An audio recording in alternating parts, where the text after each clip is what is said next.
So అంటే ఒక ఆడపిల్ల లైఫ్ ఏ విధంగా అవ్వకూడదో ఆ విధంగా అయ్యిందని చెప్పొచ్చు. అంటే ఈ విషయాలు మళ్ళీ మీకు గుర్తు చేస్తున్నందుకు ఐఎమ్ సారీ.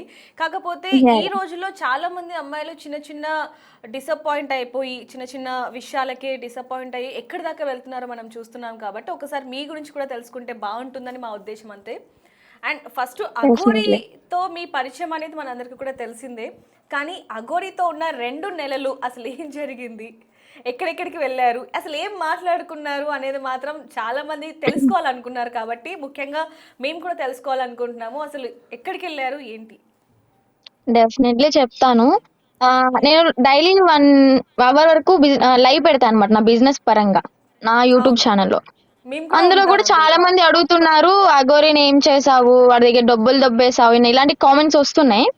సో, హ్మ్. ఇప్పుడు నేను క్లియర్‌గా చెప్పేసానన్నమాట. అలాగా అపోహలో ఉన్న వాళ్ళకి, ఇమాజిన్ చేసుకుంటూ బతుకుతున్న వాళ్ళకి నేను చెప్తానన్నమాట ఇప్పుడు. హ్మ్. 2 మంత్స్ ఉన్నాను అంటే ఉన్నాను అంతవరకే. మనిషినున్నాను హ్మ్. గానీ మనసంతా ఎక్కడో ఉంది.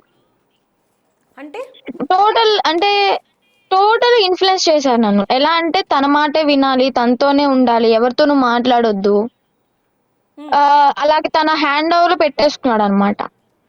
అంటే నాకిక్కడ ఒక చిన్న డౌట్ అండి. మీరు ఈ వశీకరణ ఇవన్నీ కూడా నమ్ముతూ ఉంటారా?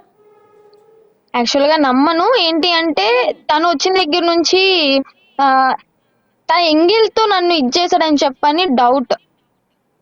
ఓకే. అంటే ఒక క్వెషన్ మార్క్ ఉంది మీకు. డౌట్ అని కాదు, అదే జరిగింది కూడా.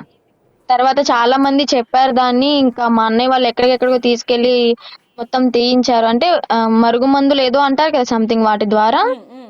మొత్తం క్లియర్ చేశారనమాట.